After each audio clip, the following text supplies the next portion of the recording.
Hello mga kalayas, maulang umaga po.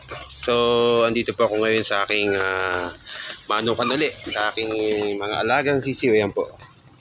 Yan, pinapatuka ko na naman. Yan nga guys, nagawa ako ng bago nilang patukaan. Ito guys, ayan. Yan, ito po ay PVC. Yan, ayun pa. Para madali na po silang patukain. Hindi katulad dati na nandun sa loob, yung patukaan nila. Pag inopen ko, naglalabasan sila, tsaka isa pa nanunuka. Kaya yan po, gumawa ako ng bagong patuka nila para salin ka na ng salin. Kasi madali na sila magpatukain. Tsaka isa pa, nanunuka nga po sila. Ayan, ito pa. Ito po yung mga maliliit ko. Ang pinapatuka ko po ngayon ay yung pinag-anuhan ng niyog, pinagkayudan. Saka hinaluan ko ng konting feeds. Dapat po ay ang halo niyan ay yung pinagtanggalan naman ng ng bigas, yung sapal.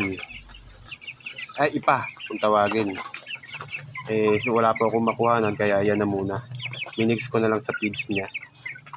Pero pag nakakuha na po ako, para makatipid tayo sa feeds, ay organic na lang po itong pinagkayudan tsaka yung ipa, yung pinagtanggalan ng bigas.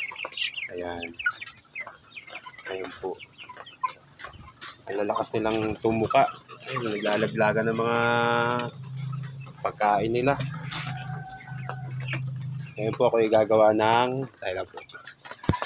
gagawa uli ako ng kanilang ng kanilang food.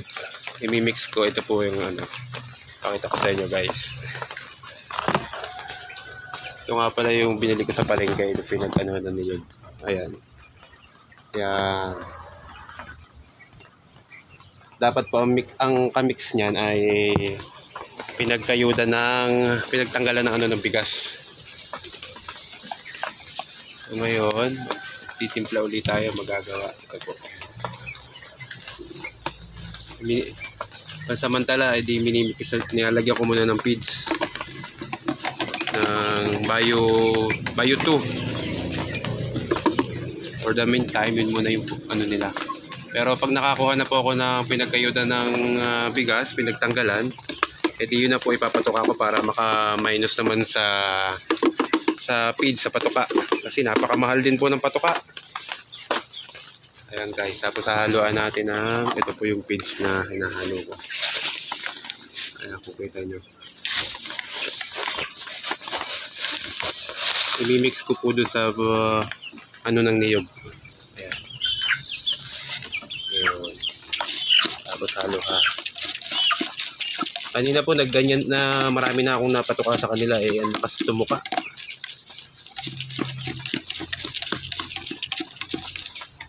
So isa pa.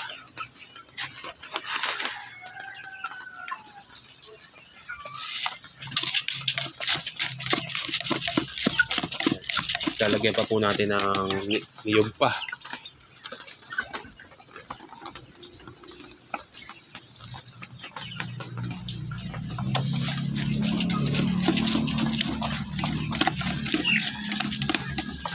Oh yan, di ba? Kita nyo guys, oh. Oh. Para po makatipid tayo, edi sa feeds, edi gantuhin po natin. O pag wala tayong makuhang pinagkayudan ng pinagtanggalan ng bigas, edi pansamantala, edi ganito muna po. Pero yun po ay organic. Ito ay ang niyog, tsaka yung pinagtanggalan ng bigas, yun po ay organic. Maganda pong ipatuka sa manok. Maganda po ang laman ng manok. Yan. Ayun.